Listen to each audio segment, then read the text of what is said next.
Do you want to bring balance to all the wireless radiation fields in your life, including 5G? The Omnia Radiation Balancer is a small sticker you can stick on any device. It changes the state of the field and creates a new resonance between the wireless radiation and your energy field. On the link below, you'll see all our testing results that show how the body responds excellently once you've made this change in your life.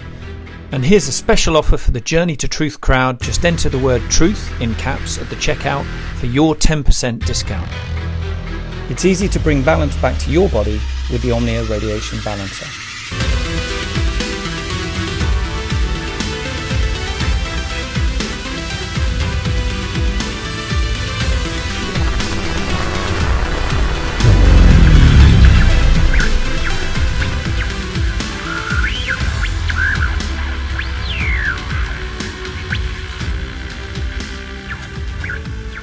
Hey guys, welcome back. Tonight we are joined by someone who reached out to us not that long ago with some really interesting information that actually corroborated with exactly what I was researching at the time.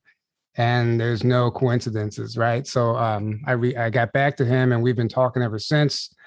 This is Mark D. He is a Diego Garcia Navy Black Project survivor. And he has an incredible story. And this is actually his first time coming forward and speaking publicly about this. And this is a really big step for him. So this is, there's some information in this testimony that's might be a little hard to handle. Some traumatic stuff that he went through, but we're here to help and we're here to hear him out and give him a chance to tell his story. So welcome to the show, Mark. Thanks. Well, and before we get started really quick, guys, just as a reminder, Aaron and I will be speaking at Sedona Great Family of Light Gathering Conference, July 23rd through the 25th. Tickets are on sale. If you want to come hang out with us there, grab a ticket. And the weekend before that is ESETI. Tickets are on sale for that conference.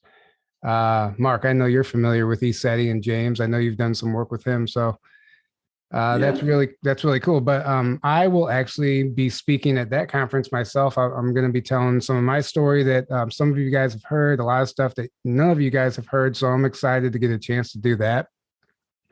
So if you want to come hang out with us, head down to either one of those places and we'd love to meet you. That being out of the way, how's it going, Mark? Pretty good. So I guess I'll give you a chance, the opportunity to let people know why you decided to come forward and why this is so important for you, because, this is something that's been weighing on you for quite some time. Okay. Well, some of the reasons is just the images of, a lot of people being killed and just a lot of the horrible things that went on in Diego Garcia. And also, I know there's probably a lot of people waking up right now and getting these same memories. So I just want to let them know that no matter how bad it was, there is a way out. You can find out different things. You can find out, who your guide is really one of the main things that got me through this was a session with James where I met my main guide. And that kind of unfolded why you do what you, because we incarnate for these experiences. It's not a victim thing. I incarnated for this experience. So then the question is why, So it's a good path to go. You can find out a lot of stuff. I learned a lot from James' session. I found out what was my beneficial life? What's the one that's affecting this incarnation the most? And that is actually how I found out, why I incarnated to go through this experience. So besides that, there's a lot of people I know that are suicidal. I was suicidal for years. I just want them to know there is a way out. You can get in contact with me. I'll give you my email. Suzanne Spooner has a lot of people ready for QHHT sessions. because that is the path out to that's going to get your memories going. Yeah, and I'll actually absolutely. I'll put that session in the description, guys. So Mark has or Suzanne released a session with Mark that she had done a QHHT session, and it's if you guys are at all compelled to listen to it after hearing this, I would go check that out because it's really interesting. Anyway, go ahead, Mark. Yeah. And there's just a lot of people that may have gone missing during that period, and this is how these people go missing, you're abducted into these things. So, well, so I guess I really want to spend some time on the recruitment process because that's what grounds this whole testimony. That's what makes this thing real. We hear about the time in the programs off planet and all that stuff, but when you have something solid that you can actually verify here that took place in your 3D life, that's where it becomes real. So if you want to start there, and then sure. we'll go from there. Sure. It was 1981 summer. I just turned 23, and I was unemployed. I had a friend that was living in apartments right near me too. He was unemployed, and we just he went into the Air Force, and then I decided to enlist in the Navy. So I went down and took the Navy test, and they got back to me in a few days, and they wanted me to sign up right away. So I had heard some stories that they'll just put you on a boat and you'll be peeling potatoes or something, Mm-hmm. So I asked to have in writing that I would be able to take the physical test to get into Navy SEALs. It's actually BUDS is what it's called. What's it called? So, sorry, it just cut out for a second. It's called what? It's called BUDS. BUDS? BUDS. Yeah. Okay. It's the training you go through to see if you can actually get into the SEALs out of boot camp. So I asked for that in writing, and a couple of days later, he called me back and said, they couldn't do that. But what they could do is give me a copy of the test, and I could train. And when I felt I was ready, then I could sign up and go through boot camp, and then I'd be ready for the test. And how old were you at this time? 23. I just turned 23. Okay. So he probably just gave me 2 days, and he started hounding me. It's like, when do you think you're going to be ready? So I was training. I had a swimming pool, okay to use a swimming pool. So I was training with all that, doing everything. About 3 weeks into it, he just kept harping on me. And also, I got a job too. So I was unemployed in the beginning. So I was starting to lose interest, and he just kept bugging me. So I finally just, told him off, told him not to call me again. And I didn't hear from him for about 2 months. And 2 months, he called me and said, "Don't hang up. Got this guy that wants to meet you. Come down to this local bar, So I went down to the local bar, and, I'd spent a lot of time in there drinking. So I knew all the bartenders and most of the people in this bar. I went down in there, and as soon as I walked in, the bartender was acting weird. He was like, "There's 2 guys, military guys, waiting for you in a booth over there." So I went and sat down with on the one side where the recruiter was. I sat with him, and the guy that I'll just call Bill was on the other side. Really dark energy. Just one of those guys like Charles Manson, Mm-hmm. He couldn't go anywhere without everybody just feeling his nasty energy. And he was just started right in on me. So you're unemployed, huh? All that stuff, but you're unemployed, trying to make me feel bad about myself. He knew all the buttons to push. And him and I started going at it. So the recruiter, said, let me get you a beer. And so I slid out. He slid out with me and stood up. And then he leaned in and said, listen to this guy. He's a really important guy. Just listen to what he has to say. So I sat down in the booth, and he continued his just making fun of me and making me feel like a piece of shit. So then he finally, we were really kind of getting on each other's nerves. He came back, the recruiter comes back with the beer, slides in on the side, and, I'm drinking it pretty fast because I was pissed off. And I knew the people behind him in the booth, and they could hear everything he was saying. I was kind of like getting embarrassed. And so I was like, let's go outside and do this, And I think he was probably going to do that first. He asked me to go, if we wanted to go outside and continue the conversation. So I slammed the beer down. We went outside. He had a van. I got in the back, in a little captain's chair he had back there. And he started, it was just him at this point.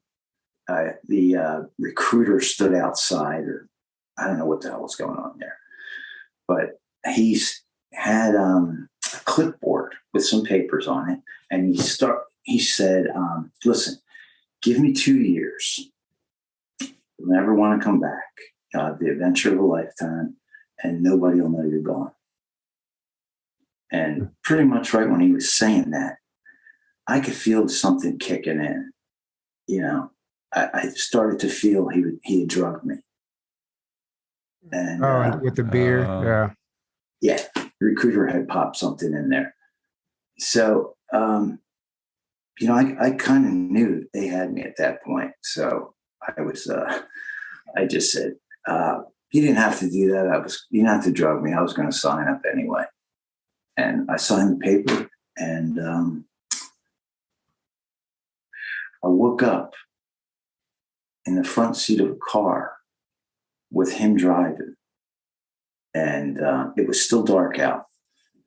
And, I just woke up and I looked at him and I said, I didn't finish my swimming part of the test. And he kind of grinned and said, don't worry about that. We're going to train you. And we drove for a little bit, and he took me to Camden, New Jersey. So we started out in Pennsylvania, in a place called Malvern, Pennsylvania. He drove to Camden. We pulled down this little street. It kind of seemed like it was near this river, and it was a brick building, and it just said medical center. And he pulled up to a door, and he said, well, if you really want to do this, I need to see you go in that door by yourself. And he said, I think he gave me a card with his name on it. Said, give this to them when you get in there. And I'll see you after basic when you get done training. And I said, okay. Walked in the door, and there was a nurse in there, and I gave her the card. And that's when I really remembered his name from, because I think that was the only time I ever saw it writing. So it was Captain William McInery. McInery? The famous one, but he wasn't that guy. What is it, Captain William what? McInery. McInery, okay. Yeah. So I had, this is like 1981. So my hair was kind of long. I had a beard, and kind of like now. Very similar. Yeah. And I had, the only difference is I had like an 80s shirt on, with a big collar and shit. So it was military people. I was feeling like really uncomfortable, and they had me waiting in the hallway. So I took off that shirt. I had a t-shirt underneath, and I shoved it in the trash can. Because I thought, you're going in the military, let's start getting your head into it. Got rid of those clothes. She came out a little bit later, and then they had me lay on this table. It's like almost like where you put your luggage, your carry-on in a plane. It was very similar to that.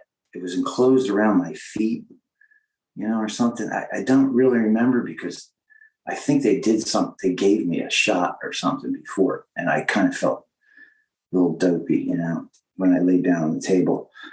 And I just lay down on that table, and next thing I know, she was shaking me, just saying, "Wait, you didn't tell us about." I couldn't even understand what she's saying. You didn't tell us about something you did, and we can't use you, And it was really weird. And my next memory is waking up in a field that was right near the apartments where I lived. It was daylight. Really? So for years, all I had was I went to the bar and I woke up in a field. That little bit in there, I didn't remember him driving me. I didn't even remember him. I didn't even remember going to the bar, who I met, until my mother told me that I had gone to meet the recruiter. Wow. So that was pretty much for a while, So anyway, as soon as I got a chance, I woke up that next day, went to work, started calling that recruiter's card, and he's not there.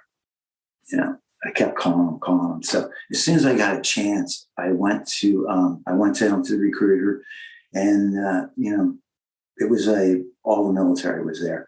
So one of the guys just said, they rotate out a lot. He's gone. So I had, dead end there. And this is like 81. So, there's no cell phones. I actually had to go to that location, to find out what the hell was going on. And Sure. I went back to the bar. The bartender told me, he said, he was in the Navy.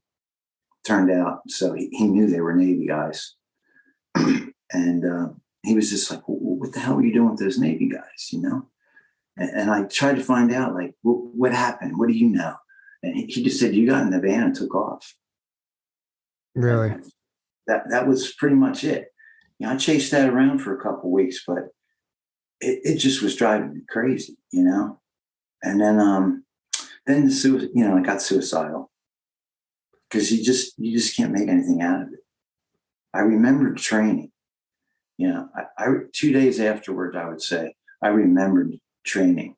I knew something happened. I knew I was somewhere. I remember being in a white t-shirt with short hair and hot sun and sand training, So, just went through the suicidal stage, OD'd, and then a few months later, OD'd again. And then I met my wife, and I just kind of just put it to rest. There's nothing I could do about it. So I kind of went on with my life, and then I would say around. Okay, let me back all through that. From that period on, I had dreams where I would scream, talk loud, yell at people, just have conversations, but it was always screaming at somebody. And that started at that point and went on. So I met my wife then, so she never knew anything different besides those dreams, She didn't know that there was a period where I didn't have them. And she still married you. Yeah. I'm messing with you. You're doing such a good job telling your story. I don't even have to ask you any questions. Oh, cool. No, it's really fascinating. Yeah. Yeah, it's fascinating now looking back on it. But Sure. Yeah. So I didn't really have anything to go on. Occasionally I would get drunk and tell somebody about this Navy SEAL who was interested in me. But I had no ending to that story. I just knew I met him, but I never knew what the hell happened. And it got really bad around 2015. The memories started coming out. I had so many memories of being in a gray uniform and shooting people and just all kinds of bizarre memories. So I just was like, what the hell's going on? So in 2015, it really just got too much. Around 2016 is when I had my first session with Suzanne Spooner. So, okay, you started getting memories back via dream state during the day. What did this look like? Dreams. Dreams? Okay. Yeah, and they weren't, I guess the thing that would have told me they weren't dreams is they were the same. They were repeated. They were the same thing, maybe a little different ending. Like sometimes I would have a gun and I couldn't squeeze the trigger, or it would start falling apart in my hand or something. But it was, the rest of it was all the memory, So there were several of them.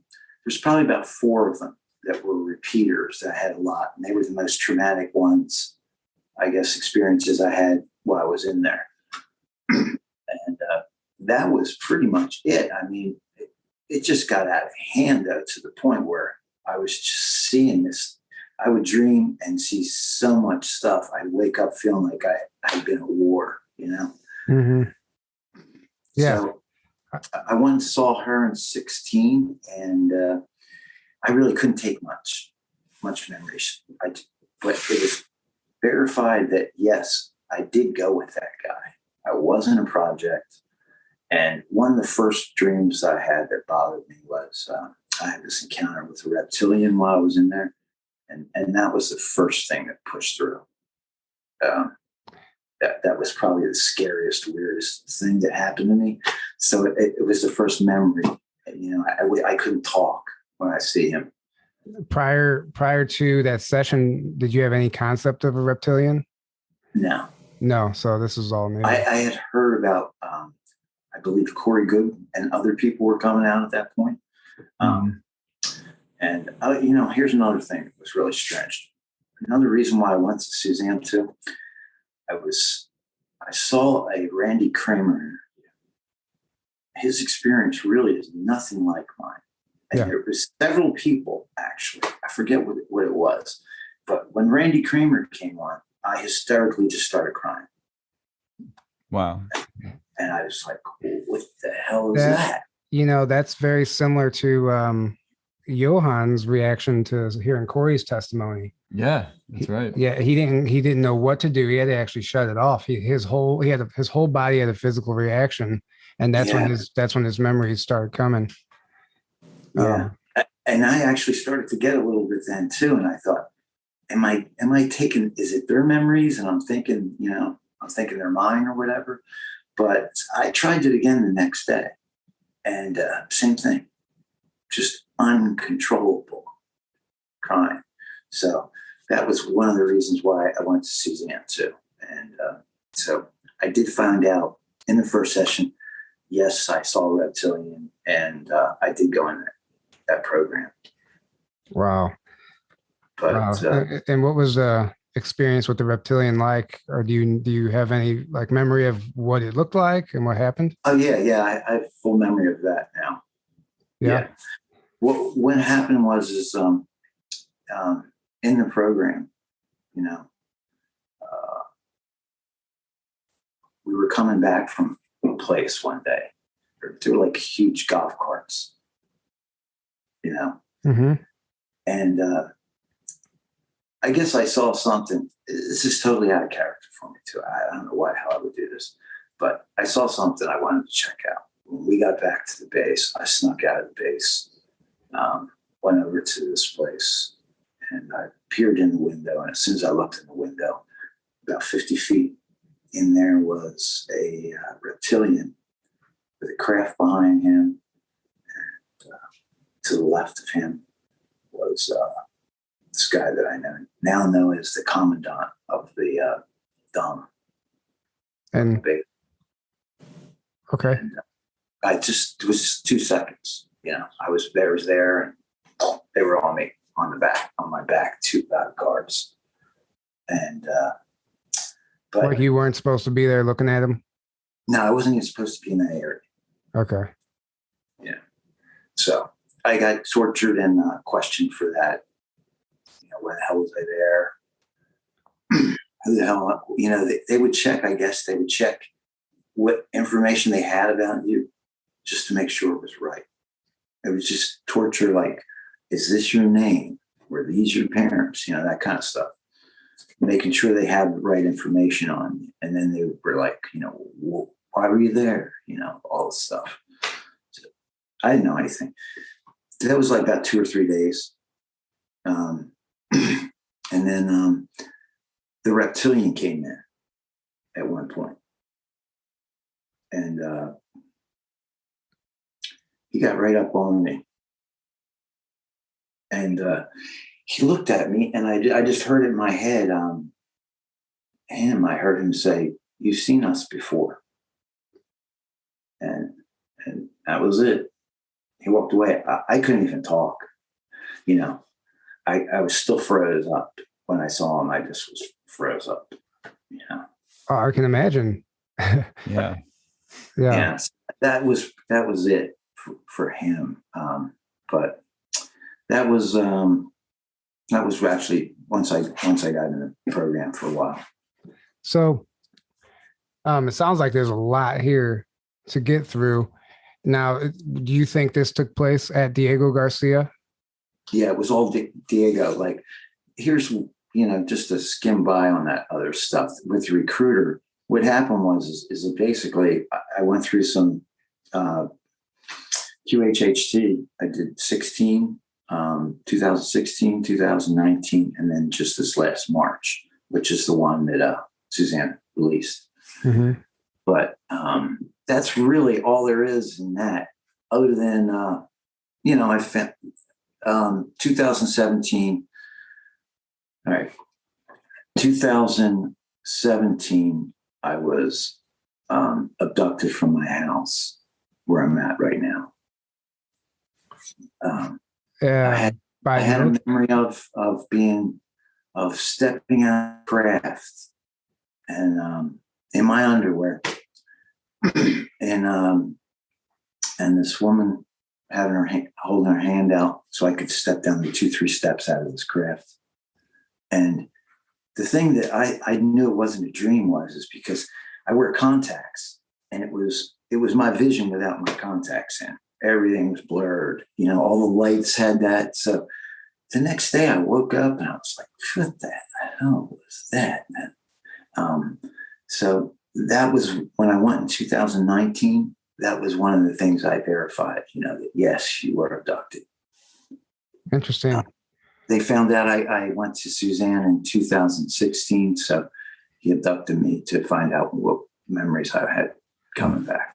And it's interesting. It's interesting too. You mentioned that about the contacts. We've actually interviewed somebody, Cassandra, for the Cocoa Beach testimony. She has an abduction story where she remembers. Oh yeah. She remembers it because she always wears all this jewelry, and she remembers being wherever she was, but looking down, all her jewelry was out, and she was seeing it like on this tray or something, and that was the one thing that made it real for her.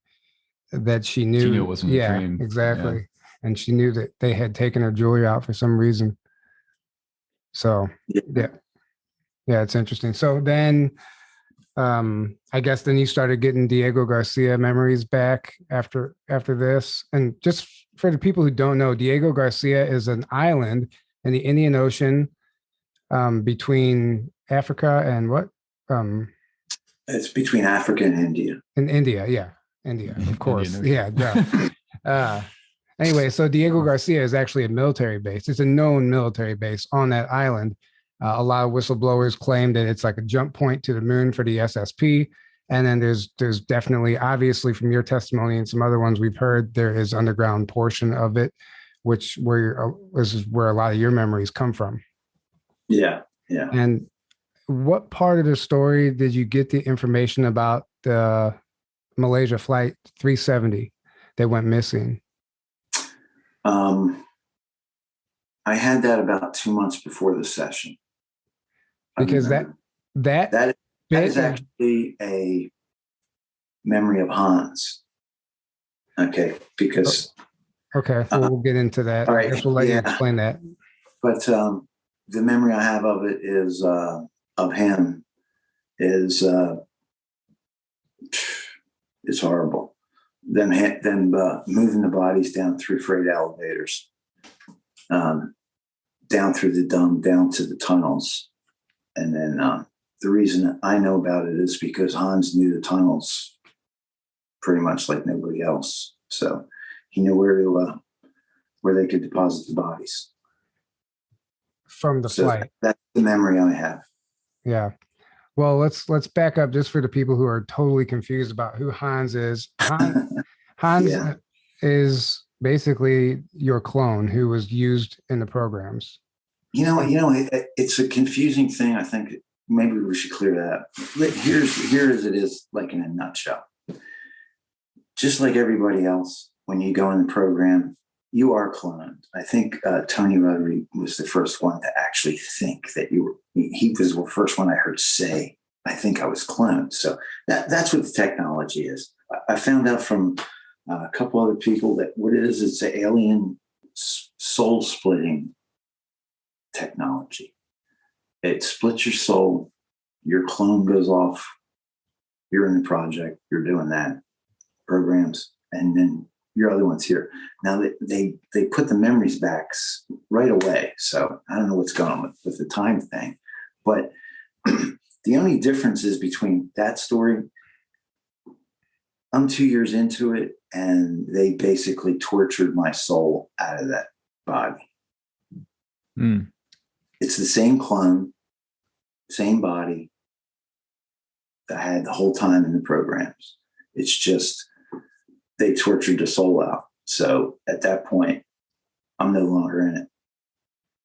It's just like a vessel. It's like a vessel. An emotionless vessel. That has my intelligence, has everything else, but no emotion, no conscience. Okay, so nothing. I mean, during the session, when I could see in his mind, there's nothing going on. There's nothing. Really? You're just waiting. It's just like a computer waiting for a command. Yeah, that's probably the conditioning. I mean, that's probably exactly what they want. That's where the torture comes in. But so anyway, that's kind of how it is. It's not two clones. It's the same body. It's just like Corey Good or anybody else. It's just that body. It's just that they did that experimentation.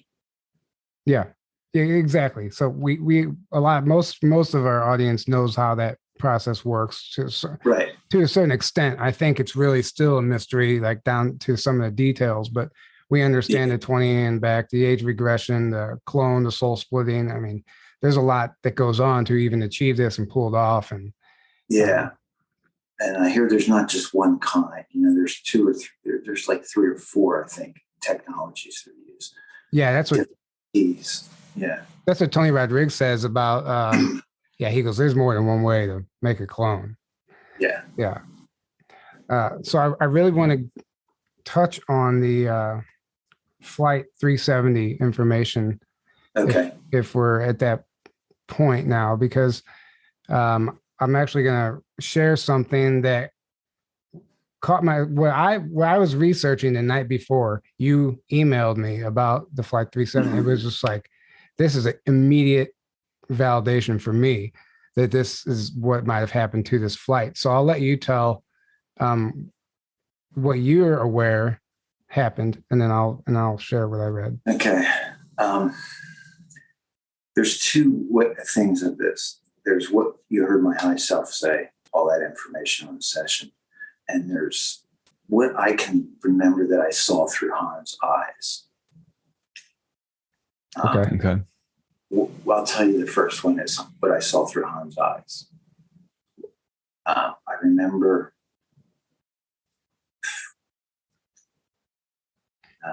what I would call topside base. The base on the top. I remember some people going out of the slide, the yellow slide, emergency slide out of the side of the plane.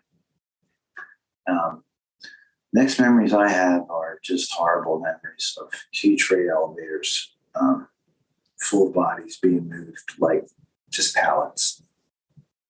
bodies being moved. From the plane?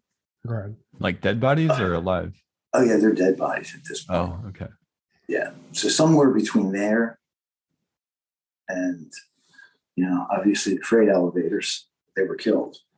So my memory is just bunches of bodies moved in vehicles, and Hans is directing where they go. And Hans is basically it's you. But that's me with no soul. Yeah. What happened was they tortured and instilled a serial number and a name. So it's 085971 Hans.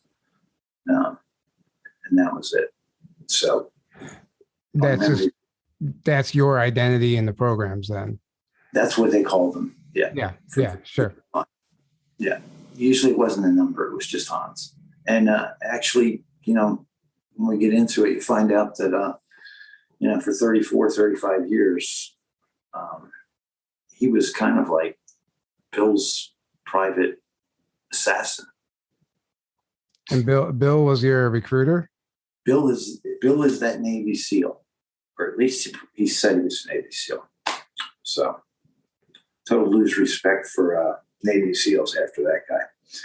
Huh. Well, yeah. So then, what other information came through about this flight? The flight was okay. Now, if you go from what my high self said was, and this, I guess Hans was around this stuff. But the plane was landed. The people were taken off. They were all killed. The plane was disassembled. It was all for one guy who was on the plane who had a hard drive with information. Mm. And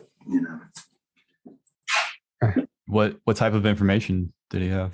What my high self said was it was cabal financial records. Oh yeah, that'll do it. Okay. So it was originally thought it was just some top secret stuff, but that's what it was. I think it even said it was a Japanese passenger. Were they planning on doing anything with the information, or they just happened to have He it? stole that one passenger stole that hard drive. Was Okay. on that plane, taking it away. They found out he was on it. They did all that just to get that hard drive back. They killed all that just to get that hard drive back. and regardless, so the plane went missing in the public eye. But what you told me was that it was rerouted to Diego Garcia, and they said the official story was that it crashed in the ocean, or they right? didn't know what happened to it. Yeah, But they couldn't find the wreckage somehow, which doesn't make any. I mean, we all knew it when that happened. We're like, okay, something else happened here. Nothing adds up about this, Right. So and Diego, if you look, Diego's right west of where the flight took off. Yeah, he was going from Malaysia to lines up perfectly. Yeah. There's nothing else out there. I mean, No. So I'm going to actually, so this is from a Carrie Cassidy's book, Rebel Gene. And she's just sharing what one of her insiders told her. And I literally read this like right before you emailed me about the first time I had ever heard that the plane was rerouted to Diego Garcia. And then you emailed me and told me that. So I could try and remember all this. I'm just going to skim through it really quick because I actually think it's important. It doesn't line up exactly, but still we know something's going on there. It says there was the disappearance of the Malaysia Airlines Flight 370. Flight 370 was a scheduled flight in the early morning of March 8th, 2014, from Malaysia to Beijing, full of employees from the high-tech breakaway branch of Motorola working on a Freescale semiconductor, whose office happens to be in Israel. And word was that the employees on the flight were highly competent super users who may have compromised the brain trust behind their newest Skynet type chip that was even in the mainstream referred to as the command and control chip. In other words, a central chip that can manage and override other AI components. But this is where things get interesting. It is said that the plane didn't go down, but instead was rerouted using the known verified Boeing autopilot as substantiated by the investigator team Able Danger. The reroute was to Diego Garcia atoll, where any unnecessary passengers were then brainwiped and sent to third world countries where they were condemned to wander around homeless with amnesia for the rest of their lives. This is what I was told by a contact. That's what Carrie says. Now, whether or not that contact had the real story or not, that's up to, she even follows it up, says, she goes, I do get stories from different whistleblowers sometimes that contradict each other. So use discernment. Part of it's true. Part of it's. They would never let any of those people live. Yeah. They're not going to take that chance. And you know, we're just talking about this plane, but we all know there's several planes. If you start investigating, there are a lot of the planes that went down, it's because there's one person on there. Yeah. But either way, we have two sources now saying that plane was rerouted to Diego Garcia. And what happened after that? It seems like it would be a lot harder to mind wipe everybody and plant them in third world countries than it would be just to eliminate them if the public thinks they're all gone anyway. Yeah. They're really disgusting people. I mean, they had the people get off the plane probably so they wouldn't have to go through all that effort. Yeah. They had to get off the plane so they could kill them, because if they killed them on the plane, then it's much harder to take all those bodies out. They're horrible people, man. But the Diego or the Malaysia flight is actually just, I know it's probably big to you, but the other stuff is just the most disgusting stuff to me that I saw on Ireland. And the fact that the Navy was behind it all, there's nothing else on Diego. There's the Navy. That's it. Yeah. Any soul came in contact with, it's the usual setup. It's Navy, and the positions of power are Germans. Yeah. The commandant, German. He was in charge of that dome. The guy who was in charge of the prison, he was German. So there we go again with the Germans. Mm-hmm. So the reason I think this is important is because it helps verify your testimony. Yeah. And prior, I remember telling you about this, and you had no idea that this was in her book. And what year was that? 2020. This book came out last year. Okay. So yeah. But I don't know when that information was given to her. She's just relaying that in this book. Regardless, it just helps her case. This is why. It does. It's one of the most disgusting things. It's actually that, and there's probably 40, from what I can tell, like 40 some murders of Hans. That, and then Malaysia flight, seeing all those bodies, that's a big reason why I had to do this. Okay. Yeah. So, and then Diego Garcia is, can you explain the underground portion to people? Yeah. I'll back up. What happened was my first memories there are being trained. So that was my only time topside.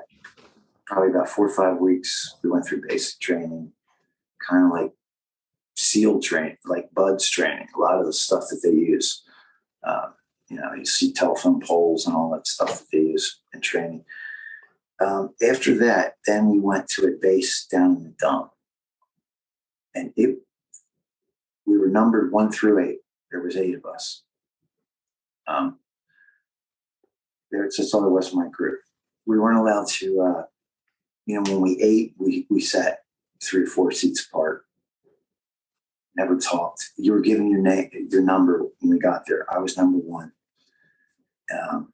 And that was it. Don't talk to anybody. Don't talk to each other. They gave you that forget your names, forget your family stuff when we got there. And then we trained as partners, like we would break off in partners and stuff. That's at the point after basic, the 8 of us were moved down into in town to the dump. and we stayed a little area in that base.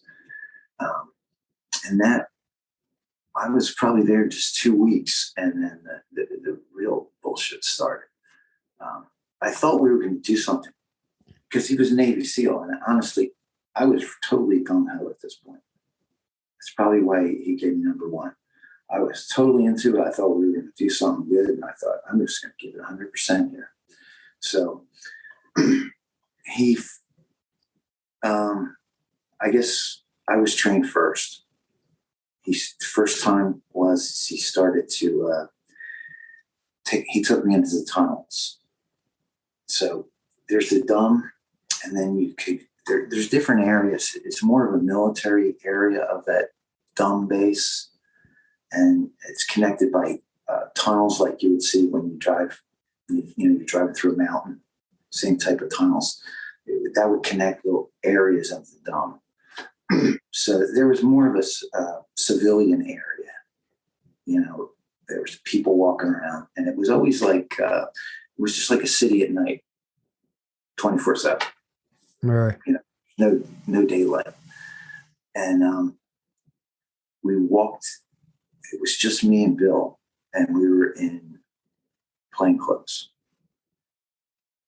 So he was gonna take me down there. We went down. We were walking down a street in the dome, and he came to this area where there's a big square gate opening, and we went down there. I was wild. We climbed down there, and we started going through the tunnels, and he took me to a place that it was open. It was like a square, and there was just people all over, like bartering pieces of clothing, food. It was really weird. It was like a flea market almost. They were all around there, and they had like raggy clothes. There's like a 55-gallon drum cut off, and they were cooking food in it, like a soup and stuff. It was just bizarre. Wow. And so he took me through there, and I should have known better. So next time he took me in, that was going to be my first abduction. So they kind of wanted you to start earning right away. So we went down there. I think I helped him abduct some tunnel people. That's what we call them. If you didn't do anything to the abductions, so what happened was they would say, okay, here's what we're going to do. Here's what you're going to do. You do this, you do that. If you said, well, what did the guy do? Or something like that, then you got what they call retrained. They take you into, everything was done in a wet room, the concrete wet room, chair in the middle, and, straps. You get strapped into the chair, ankles, arms, chest. And then, they would beat you, leave you in there for a couple of days, whatever, just so you would not ask any questions, take orders, no hesitation. That's what it was all about. So they beat you, or it didn't really work well on me, and I got drowned a lot, like a waterboarding. Put something over your head, like a sheet, Wow. and we're just drowning. So after that, then I was like, okay, you just getting pushed into it, and you just want this to stop, So I was trained for this one abduction. I had to learn how to drive a vehicle and do some stuff, compass reading. And anyway, we went and I abducted him, took the body, took him over, handed him off to them, and then they took the guy away. And after that, they were like, that's what we want you to do every time. We're going to expect you to act like that from now on. No hesitation. Don't ask any questions. So, I did like one more mission where we were actually off planet. And I started getting the idea of escaping at this point. Yeah, I had already had the ordeal with the reptilian, and I was getting tired of getting beat and tortured. It really, I thought it was going to be totally different. I thought literally we were going to do something good, but it was nothing good we were doing. So how did you get off planet? What did that look like? Portal? That was a portal. There was those, I don't know what you call it, those mag trains, Yeah. That's how we traveled. Like, this is why I got the idea to escape. I didn't know where the hell I was. I would never try to escape. The one mission I did where I abducted the guy was in the United States. I knew I was in the United States. I knew I was in the South, and so I figured, okay, we're in the United States. When we did the off-planet one, I was starting to think, I'm going to escape. As soon as I get a chance, I'm going for it. So I don't know how we actually got there. It was just, I don't know if we got in an elevator or it was the car and we just got out, but we were just there. And it was I think there's some types of portals right there in Diego. Oh, I'm sure. 100% there is. Yeah. Yeah. It did. So it was, I found out in a session later on from my high self that it was a moon of another planet. He wouldn't tell me what planet because he knew I would spend a lot of time investigating it. So it must be something kind of local. It was nighttime. I mean, everything we did was always night. And then I trained for climbing a lot for this mission. So when we got there, we had black jumpsuits on. Me and a guy scaled up this. It was almost like a figure, a big weight, like almost like a gingerbread man. Strange. We went up there.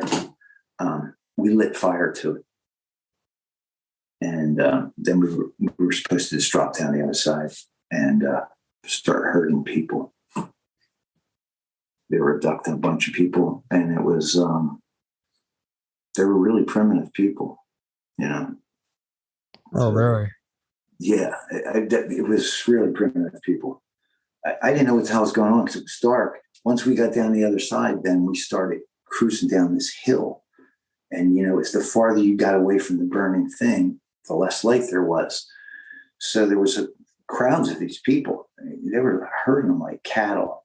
I was up towards the right, and the crowd of people started just going off. And I thought, well, I'm just going to go with it and get separated from these guys, And I did that. So I went over and I just was running with the people, and it was pitch black. We got down to like a river, and they were jumping on like a canoe and hanging off the side. And I jumped in there and hung off the side with them. And I cruised down a little bit, and I was looking over at them, and I was like, what the hell is going on? They had different color skin. It was like almost olive color. Wow. 4.5, 5 feet at the most, 5 feet tall, and they had blackish hair. And I just let go of that canoe at one point. I was like, I don't know what the hell. I better get back. So I let go and just worked my way back up to those guys, and I caught a bunch of shit for that. Yeah, I think that was probably the point where they knew I was lying. They knew you were lying about what? Everything. I was just saying whatever I had to say to get by. At that point, I had been. They started forcing you to kill people too, so it was. They wanted you to. It seemed like they wanted you to kill somebody just to get it under your belt, just to get it over with. So, Bill was pushing on me to kill somebody. So that was another reason why I just wanted to escape. He brought me in a wet room. I guess he thought it was time for me to kill somebody, and he thought it would be better if I didn't see the guy's eyes. So he had his back to us. He was bound up in a chair. And he told me to go in there and unload the gun in his back, around his heart, just unload the weapon. So I couldn't do that, and he just grabbed the gun and did it. And that's what you're going to do next time. I don't want to hear any shit next time. Just do it. So it was getting to that point where I was getting beat, drowned. I knew, I was going to wind up doing something. I really regret it. So after that mission, where we came back from that planet, I was like, I'm getting out of here. Gotta go. So I had been given a 45, like a 1911 45. I was the only one out of the 8. I was also the only one that actually did missions. They hadn't done anything yet, so they didn't even know what we were doing. So I went back after that, and I told them, I don't want to be part of this shit. And we're doing stuff. You're not going to be one. You're not going to want to be part of this stuff. So I talked them into leaving. The next day, I thought Bill was going to be out. He was supposed to be somewhere. Wasn't going to be around the base. Wait, really quick. You talked who into leaving? The other 8 got that 7 guys. Oh, you talked all those guys into leaving. Yeah. Okay, and this is after you got back from whatever planet you don't even undisclosed. You don't know what it was. Right. So you. Yeah. Okay, you got so you just were trying to get all of them to come with you? Like, no, we shouldn't be doing this. I talked them into escaping with me. We came out, and it was like, 2-story of metal steps coming out from where we stayed, straight down. And, so I came out. We were lined up like we normally would be, 1 through 8. And I had my 45. I got down to there's about 6 steps left. And then about 5 guys jumped out with rifles. So it turned out number 7 had turned me in. He told them what I was going to do. Really? Yeah. So the escape failed, and what happened? And then at that point, I get Bill. Bill came over. He was there actually, and he was just enraged that I think that I had more pull over this guys than he did. That I talked them into going. That's weird. He was just so pissed at that.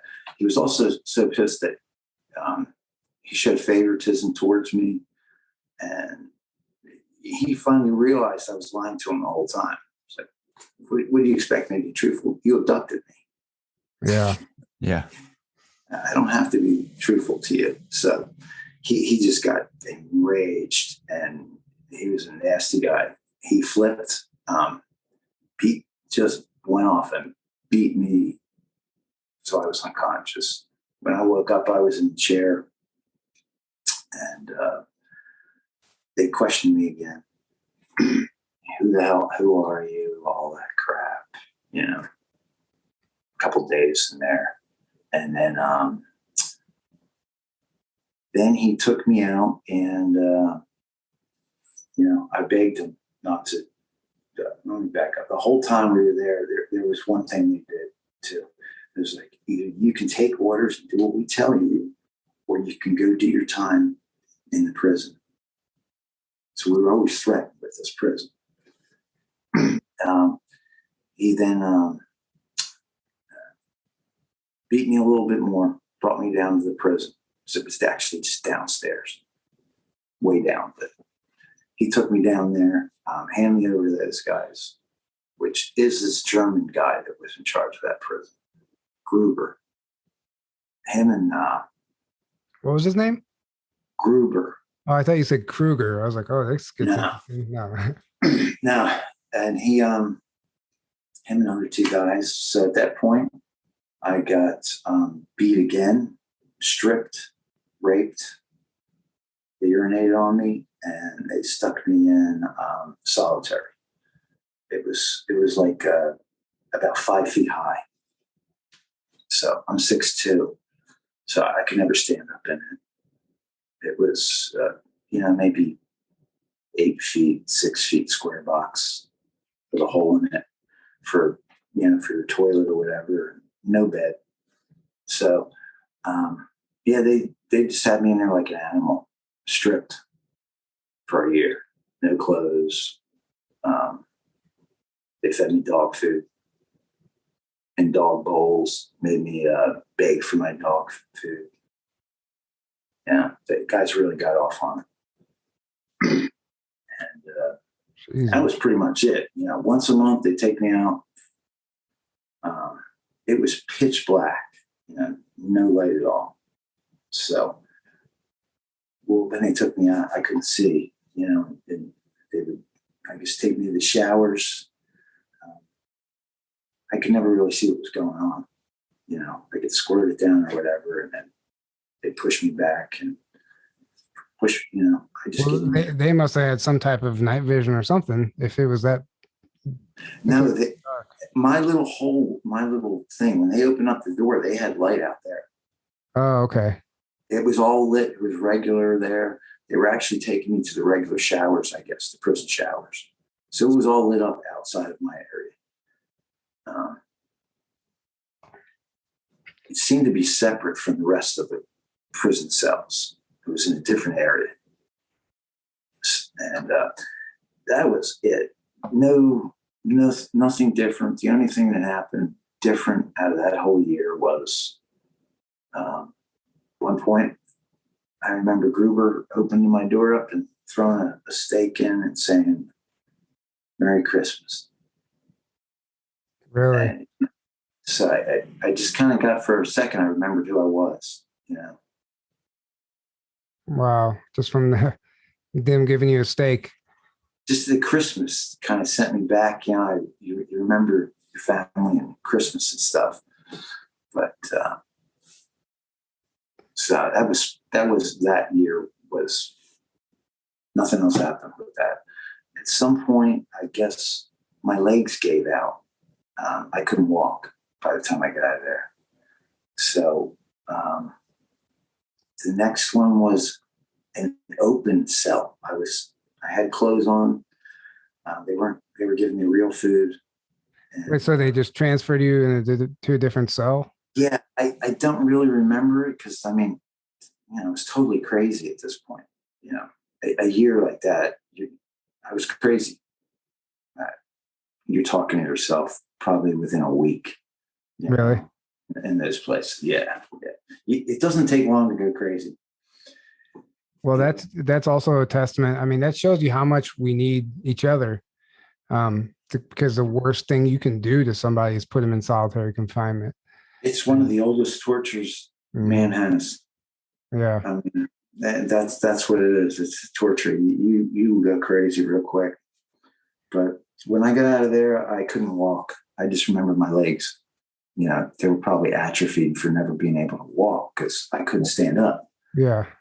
And plus the dog food, probably wasn't cutting it. So I was in that cell for this other cell for just a little bit, to seem like maybe a couple weeks. And then I got dropped off at prison and I was somewhere else. I could run like maybe 5 feet, walk 5 feet, steps, and then I would fall down. So I was having a hard time in this one prison. It was wide open. It was really different. There were open cells and a big courtyard, and it seemed like it was outside. I got beat as soon as I got there. I was getting kicked and stuff. I just remember that. And I'm going to stop you just for a second.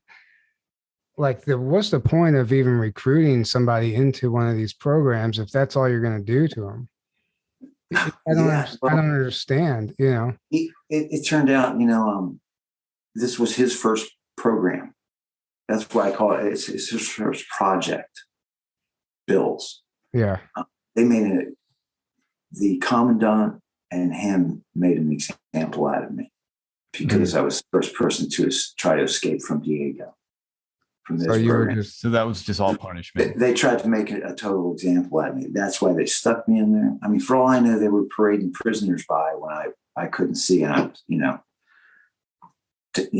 the whole time I'm in solitary and shit, just saying, hey, here's what's going to happen to you. So after that, they didn't care, man. He was just so enraged that I did that to him. I mean, what he told them was that it's on that session is he told them to, when he dropped me off, he said, don't kill him. Don't let him talk to anybody. It'll poison their mouth. It'll poison and with his mouth. He was so pissed that I talked the other 7 guys into going. He just couldn't get over that. Well, it sounded like you said you felt his dark energy from the get-go anyway. Yeah, he's a psychopath. Now you don't. Go ahead.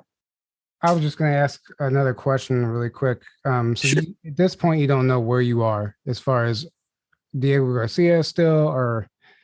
No, it's not Diego. I know for sure because after I get kicked, I mean, as soon as I remember being dropped off there, I got kicked around. I'm laying on the ground, and I looked over and I saw, it was a different being.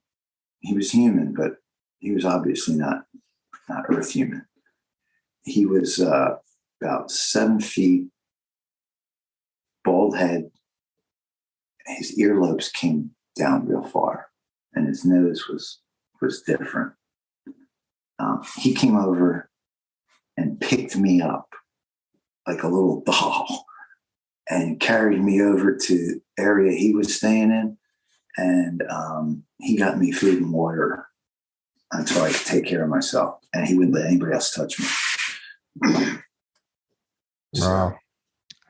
Interesting. The nicest person I met there wasn't human, Interesting. So, yeah, that would only lasted, unfortunately, probably for about 3 or 4 weeks, and then I was in the last prison, which seems to be back to it was Diego again, and this is the last prison I'm in. So I got at this point, my hair is cut again because a lot of that time they never cut my hair, beard, or anything. They left me like an animal. My hair was cut, and I was in a gray uniform, and I just remember sitting against the wall, and two guys came up. There was actually about 10 people, but 2 guys came up. The one I recognized as number 2, my training partner, and this other guy who just looked at my face. I think my face was all messed up or stuff, because everybody who looked at my face would always say, what did they do to you? Yeah. And anyway, I wound up being a cellmate with number 2. And that guy who was with him was in charge of the kitchen, and I got a job in the kitchen. It was just like 10 days, maybe a week. And I don't know what was up with that guy, but that guy who was in charge of the kitchen, he touched me or something. I don't know. I was crazy. So I just remember looking down, and I had a knife in my hand, and I thought, if you touch me again, I'm going to kill you. And he touched me again. So I just started slicing him up. And number 2, he jumped in. So it wound up just to be like a total kitchen fight. And we didn't kill anybody, but they were all laying around. There was like 4 or 5 guys that just were done. So we were we basically just killed the kitchen, wiped out the kitchen. So we got brought back to our cell. We weren't allowed out anymore, out of the cell. And Gruber, that guy I told you about, was really pissed. So this is when the worst shit starts happening. He starts taking us out one at a time. So I would go one day, and they would take you and lay you on a table and give you a shot in your neck of a drug that you were conscious, but you couldn't move. You could feel everything. you could hear, but you just couldn't move your body. And then he would torture you. He'd lay his instruments out in front of your face, just to see the terror in your face, torture you, maybe rape you, and then drop you off in the cell. And so you would lay there for hours not being able to move. And then the next morning, they'd take the other guy. So it got to the point where we weren't even able to talk to one another. We didn't know what was going on. There was a couple of skip days there where they didn't take us. And at that point, we decided to kill ourselves. It was the only way out of there. So next day, it was my turn. I come back, I get dropped on the floor of the cell. It's a skinny little cell with our 2 bunks over here. I'm laying here. And number 2 standing there, and he said, man, just, you got to get out of here. He told me his name was Joe. Told me some other information about him, and said, you got to get out of here and tell our families what they did to us. And I fell asleep, and when I woke up the next morning, he was dead. He hung himself with our socks off the side of the bunk. So at that point, I just totally flipped out. I'm screaming, running around the cell, just like an animal, screaming Bill's name, saying, I'm ready to kill somebody now. I'm going to start with you. Just kept screaming and screaming. And they came in and held me and gave me one of their shots in my neck and then put me on a stretcher right outside the cell door. You could see, it was bars, so you could see I was just right there in the hallway. And I could hear them, they weren't allowed to touch anybody. They weren't allowed to touch Joe, not allowed to touch the body until Bill got there. So Bill got there, and I was laying there on the table, I could see peripheral. So he, I know the guy, he flipped. I could see the switch go. And he jumped on that guy, Gruber, just snapped his neck so many times I thought his head was going to fall off. And then he just walked over to me, and, after all that happened, I thought he was like my savior, because he just killed that guy that was doing that to us. So I had that feeling, man. I remember him walking over the stretcher and looking at me, and we just looked at each other, and I thought, man, all right, I'm out of here now. I'm going to get some help. And they pushed me away, and I just closed my eyes. I could feel I was, being pushed somewhere. And then I could feel my body being shuffled from that stretcher to something else. And something just didn't seem right. So I opened my eyes, and it was just really quick. What I saw was really bright, it was really quick shuffling arms or hands. So they were white, and I looked up and I saw a face of gray. And that was it. Face of a gray? Like a gray ET? Gray. Yeah. And then it was like somebody threw a switch. Boom. And I was in a body, and they were shaving the left side of my head. Just what the hell is going on? Man. Obviously I started screaming, and then that's when I got my first electric shock. Jeez. So let me slow you down a little bit. This is, this is some heavy information. And you've been living with these memories. No wonder why you got to get it out. I mean, this is part of the healing process. So, how has this been I know you've been working with James, Peter Slattery, Rebecca Rose, as far as, recovering from this and dealing with these memories. I want people to know that, there is a light at the end of the tunnel here. Yeah. Definitely. And then also, like I told you in the beginning, we sign up for this stuff. So you have to figure out why would you sign up for an agreement? Why did I do this? Exactly. Why would you do this? And then when I started thinking about it, I was like, also like, why would he incarnate to come in and hang himself with our socks? It's some pretty sad stuff. But I found out later that, it was agreements. It's agreements we have. And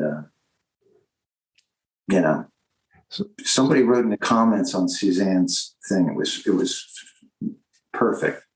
They said we were all a Mark and a Bill at one point, like incarnating.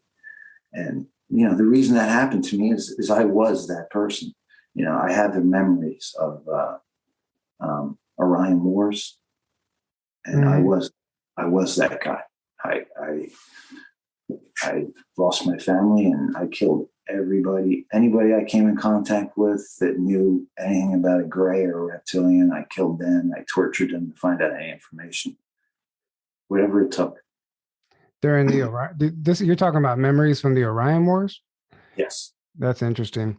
It's basically payback. I got to experience what it was like to be on the other end. Okay. So it's a karmic thing. It's a karma thing. Yeah. So is there any karmic responsibility like for a clone? Like, so the stuff that happened to you in the program, or the clone, like, do you, Mark, have to, I mean, obviously you have the memories, but is there any karma from all that stuff for you? There's karma from, I was forced into abducting people. I was lucky I got out without killing anybody, but if I'd have killed somebody, it would have been karmically on me. Up until the point where my soul was pushed out and Hans was created, I'm karmically responsible for everything that happens there. So at what point did you, let's fast forward. I know that Hans eventually, you said you killed yourself, or Hans killed himself. And at that point is when the memories started coming back for you? Well, I had key memories probably when they happened. It's weird. Like the hostage thing, if you checked out that session, that hostage thing, I've had that memory for years. Really? Yeah. So some of the stuff was with you already. Yeah. I almost got that memory probably when it happened. It was weird. So some memories you get from them. It's just, I would say, all the fill-in. You know what I mean? It's like you're going to get the big things when they happen, but all the little crap came in when he died. Like I remember, just where he lived, walking around the tunnels, walking around streets, walking around the tunnel people. All those memories. Can you explain, as far as like Diego Garcia, like what it looks like if coming from the surface on down? Like what you said something about a city, and then there's tunnels below that. Yeah, there's on the top side base, there's freight elevators, and you can take huge vehicles down in some of those freight elevators. They go down to the next level, which is the dome. Okay, from that base, and that spreads out all over. Underneath that is just tunnels, just like New York City or any other city where they have all the sewer tunnels underneath it. There's just the same thing there. They're right below that. Then there's a couple levels below. There's experimentation labs, and there's prison. And I think there was Reptilian City or something down in there. I'm sure. I'm almost certain. That's kind of what I've heard from. I've gotten some verification on some of this stuff from Elena Denon. Nice. That it was taken over lately. The White Hats raided Diego.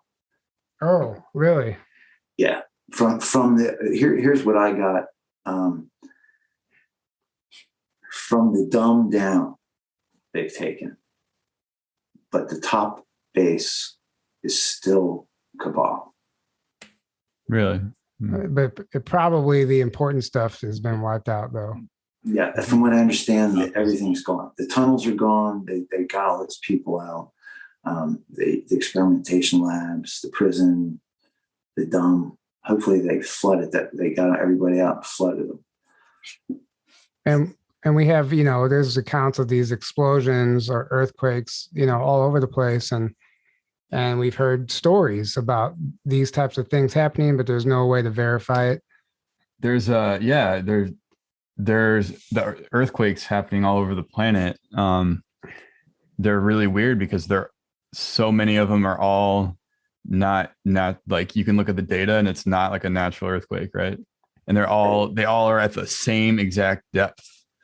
Like it's all these bases exactly they're being taken out. Yeah. I saw a diagram Michael Jaco had up on one of his shows, and that was showing exactly what you're talking about, Aaron. Mm-hmm. Oh, I didn't even. And I actually saw a group of them around Diego. Really. So well, trying to find the date when it was. Elena told me it was April 19th of this year. Yes. Oh wow.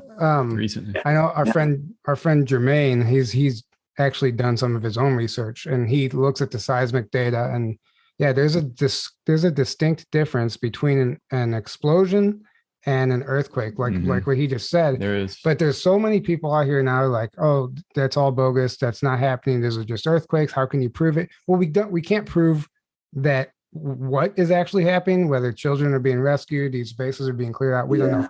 But we can prove that there are explosions and they're not earthquakes. And sometimes they are earthquakes. It just depends on the data. They're all the same size. It's weird. So you can see it. I forget what he said, but it's a specific explosion device, and it takes up a certain area. And he was looking through and just saying, oh yeah, there's one. They could see them by the color on the chart. Yeah. There you go. So I just want to clarify that, because I know there's a lot of people that have an issue with people claiming that these things are happening, but there's no way to prove it. Well, that's massive evidence to me that is happening.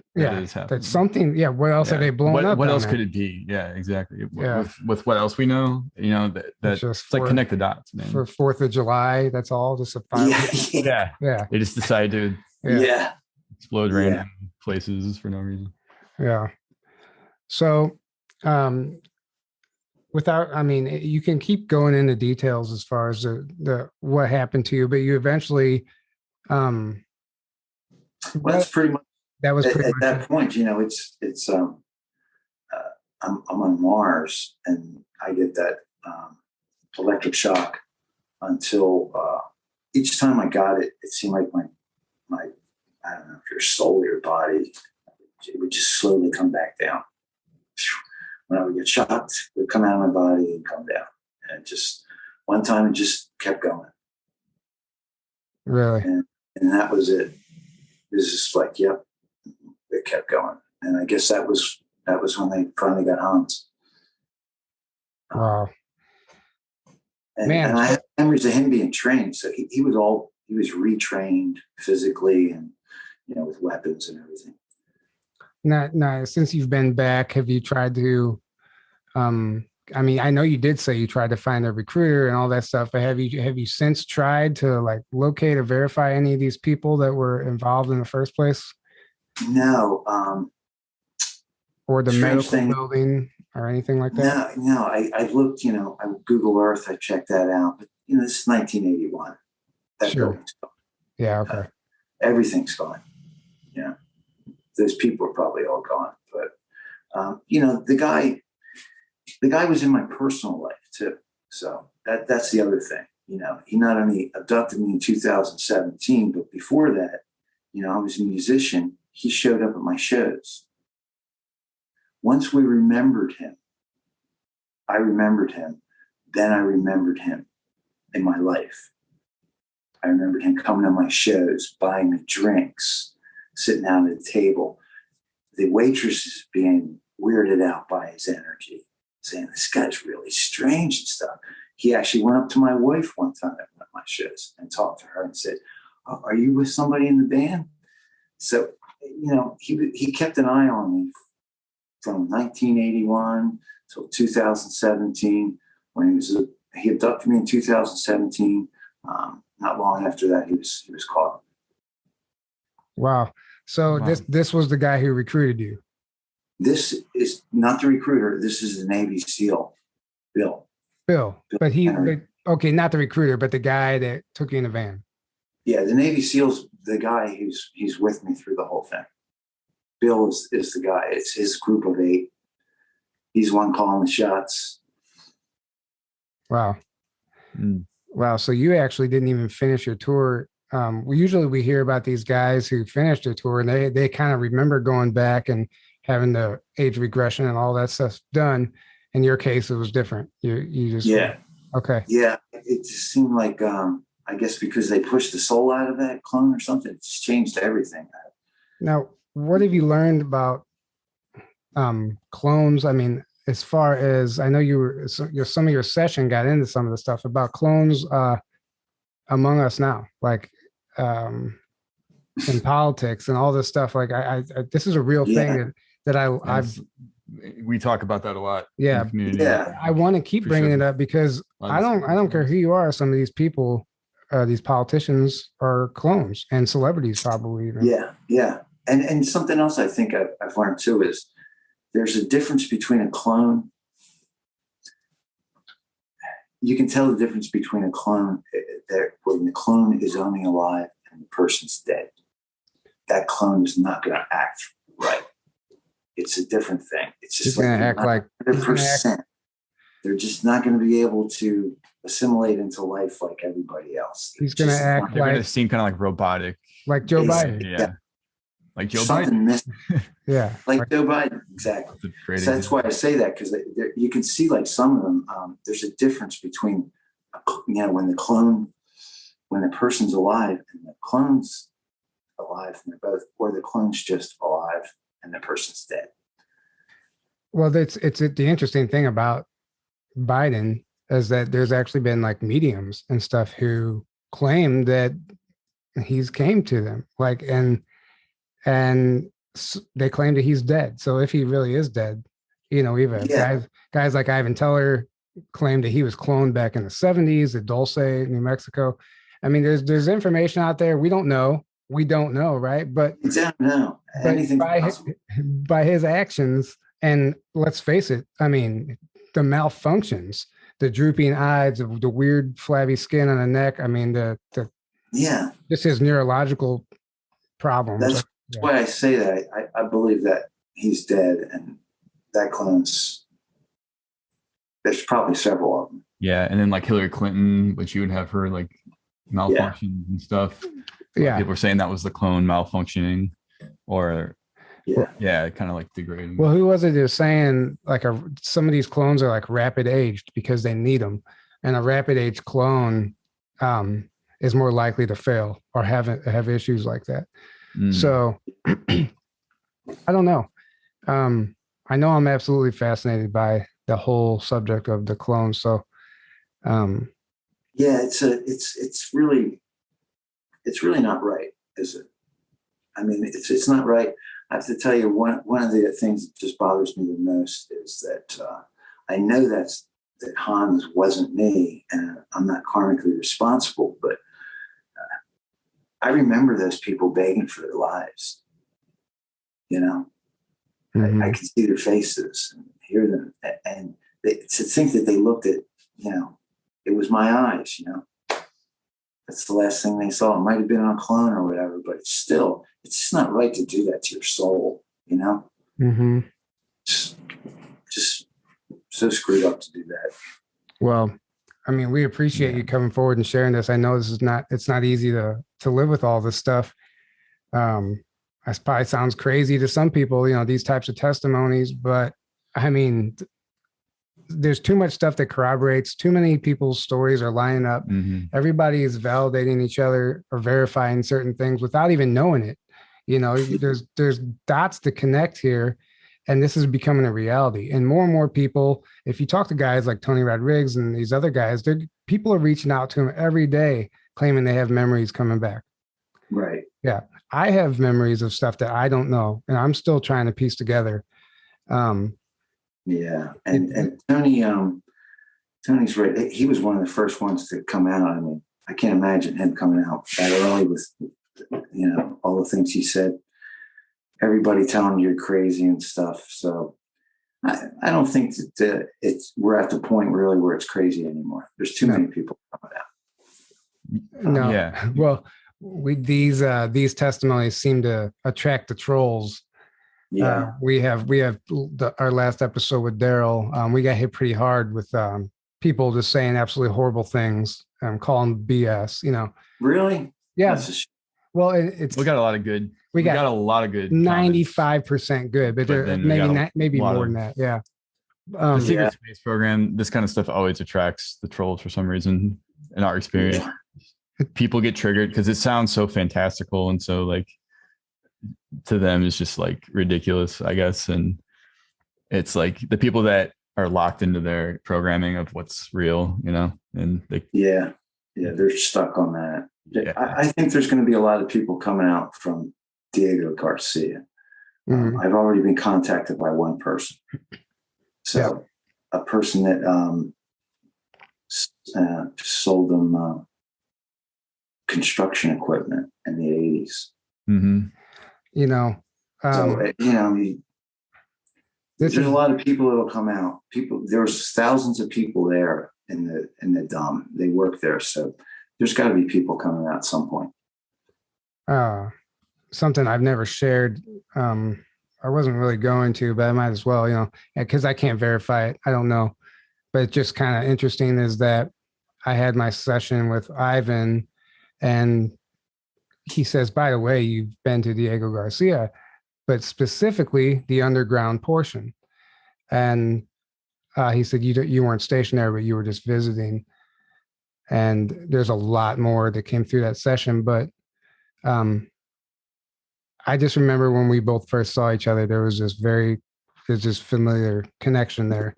And it's been driving me crazy, to be honest, trying to figure out like why do I know you or whatever this feeling is. So I don't know, maybe there's something there that I haven't recovered, or maybe I'm crazy.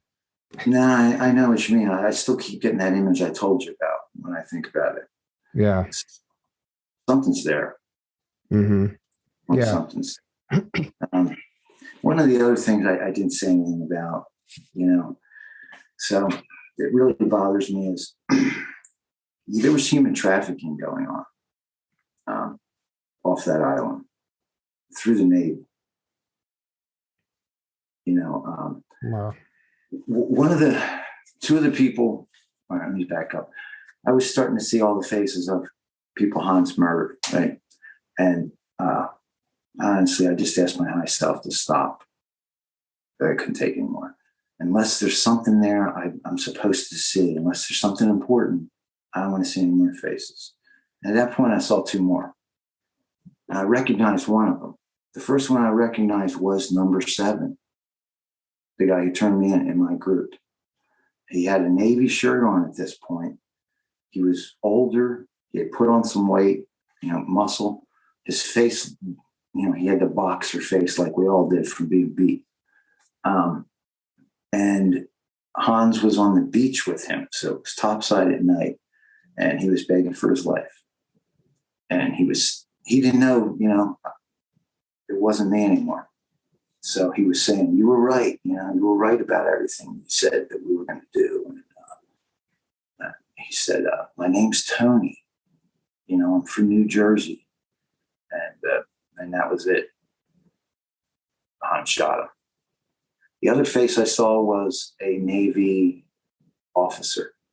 So that Navy officer, number 7, were involved in human trafficking with Bill.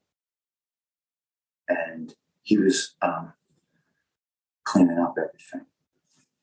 Really? End of their time together, that's what Bill did. Yeah.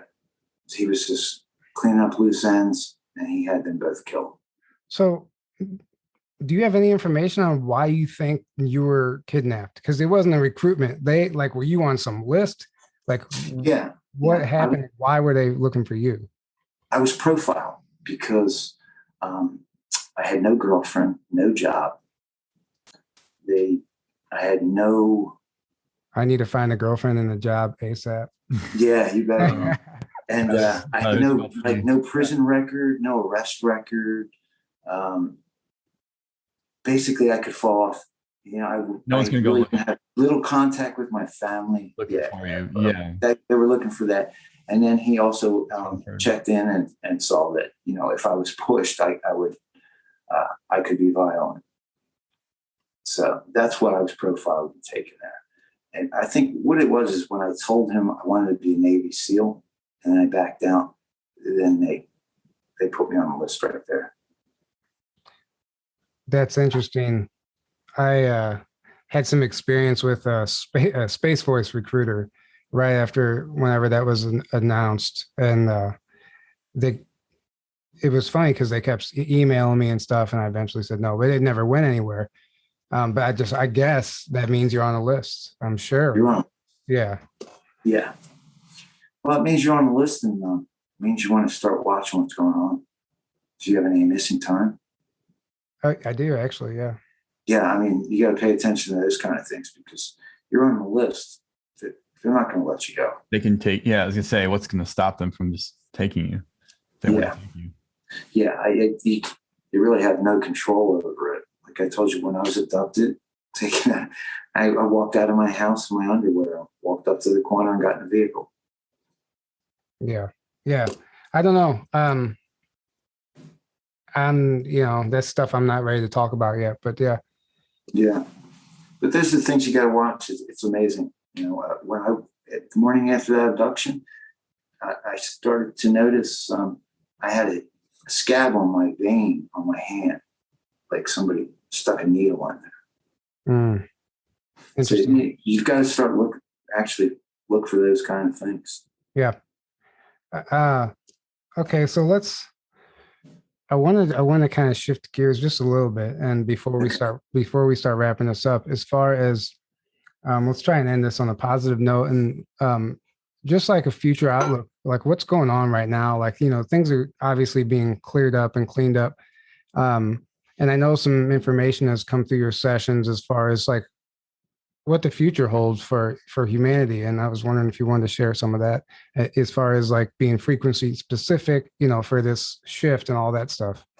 Yeah, that was the other stuff that did come out that, you know, it was nothing wrong with people or whatever, but I myself was saying that the vote was, you know, people made a choice, you know, even if they weren't in this country and they couldn't vote, you lined up.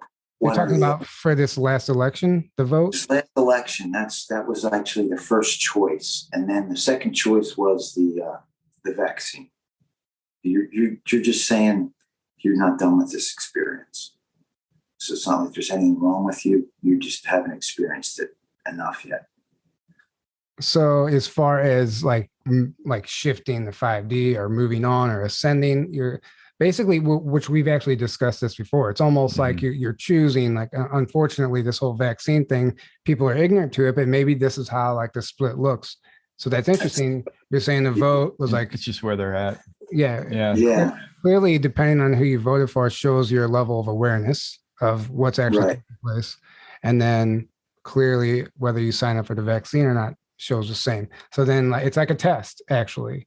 It is. It's really just a test for your soul. Like, you're not done with this experience, go over here. Those that are, you can go on to the new earth. But what came out is you have to be frequency specific. If you don't raise your frequency, you're not going to be able to stay on earth. And those that aren't frequency specific will have to go continue the 3D in another place because it's not going to exist on earth anymore. So Earth is done with 3D. Like, yeah, we're getting out of it. Right. So either raise your frequency and go with the frequency of the earth, or you go on to these other experiences. You'll incarnate somewhere else. Wow. That's, I mean, it kind of aligns with what I believe. And it's very sad in a way too, because a lot of people we know And, you know, if this is real, if this is true, it's a hard pill to swallow for a lot of people. People won't accept it. And I wonder if like some people who were forced to get this vaccine against their will or for a job or for insurance companies, I know that's a thing. Is there a way to transmute it or reverse it? I believe that's going to happen. I believe that's exactly what's going to happen because it's really about your soul. And those people that were forced into it, I think they're going to wind up, something's going to be available for them to reverse it. Mm-hmm. I think the ones that are still buying into it, they're not going to want to get anything to reverse it. They're going to be happy with it. So I do believe that's going to happen. I don't believe it's an end all. If you got the vaccine, you were forced into it, I don't believe that's going to happen. I do believe something's going to happen so you can get it reversed, even get those nanodust removed. Yeah. What'd you say, nanite dust? Yeah, I mean, Michael Jacko was talking about that the other night. I saw him and Gene Decode, and they were talking about a way that you could actually get that out of your body.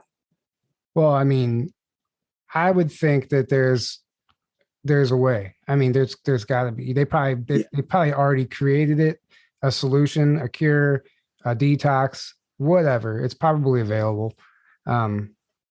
Right. And I think that people who are tapping in are going to figure out a way.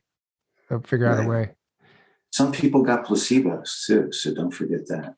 Yeah, that's what you said. Yeah. Yeah. What I did learn from somebody else is they gave out placebos. So if you didn't get sick, you had no reaction, it's a good chance you got a placebo, especially if they're asking you to come back for a booster shot.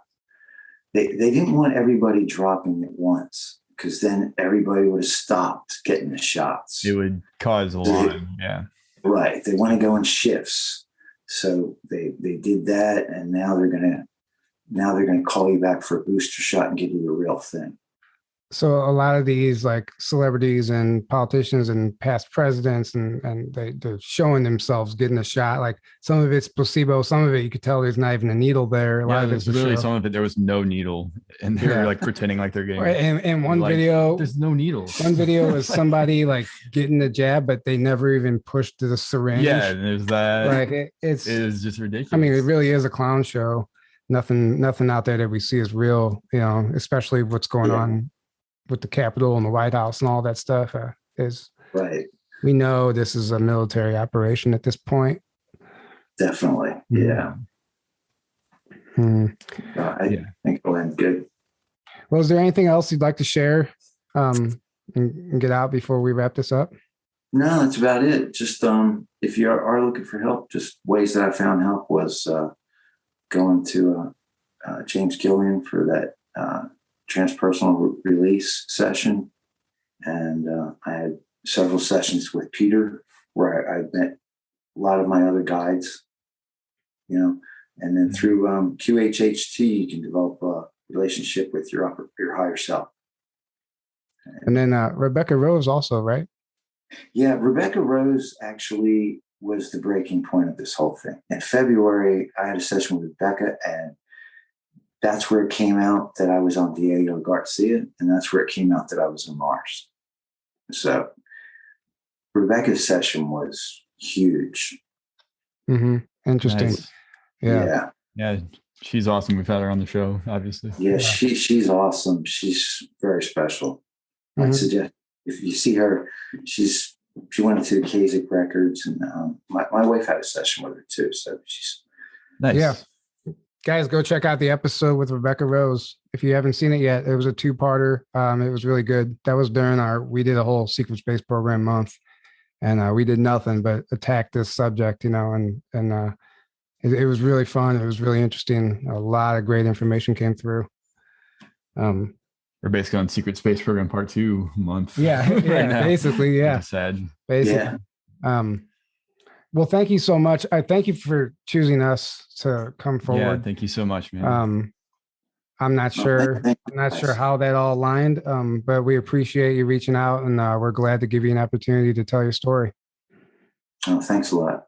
Thanks a lot for the chance to do it. Yeah. Yeah, absolutely. Guys, go ahead. I'm going to put your email in the comments, and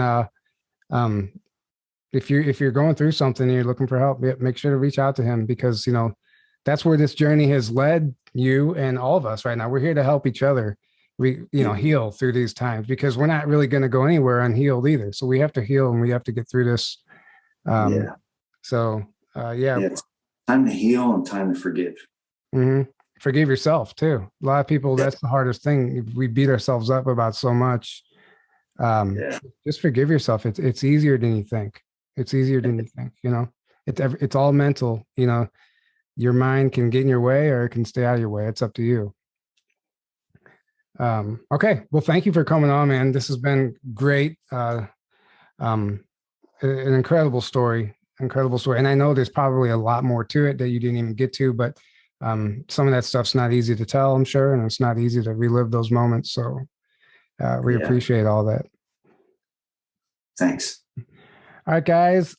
Thank you for watching. Thanks for tuning in. Don't forget to follow us on Facebook, Telegram, Instagram. I think those are the main three. Are we anywhere else? I don't know anymore. No. Follow us on Telegram. We're finally, they let me back on Facebook, so I'm back on Facebook now, and we're on Gab, technically. Gab, we don't have any of that. Make sure you follow us if you want to keep up to date with what we're doing and just see what's going on outside of the episodes. And don't forget, we have the promo codes, guys. If you're interested in any merch from our Teespring page, it's promo code CGI Joe, and that gets you 15% off all the Teespring merch. Then we have 10% off the Omnia Radiation Balancer, which is a patch that you put on any radiating device. It harmonizes the frequencies coming in. Any of the negative frequencies actually turns it into something beneficial for your body. A lot of amazing results coming out about how it's actually healing in a way. People are receiving healing benefits from having this patch on their phone. Promo code TRUTH, all caps, get you 10% off that. And then Hopewell Farms CBD. It's an incredible CBD. We actually just had somebody reach out with this amazing testimony on how their CBD was like the best stuff they've ever tried. We shared it on Facebook, but I might actually get it next time and read it, because it's awesome. 10% off of that with promo code Journey to Truth 10. And all those links are below in the description. Come hang out with us in Sedona or East City. And we will see you guys next time. Have a great evening. Good night, everybody. Good night. Night.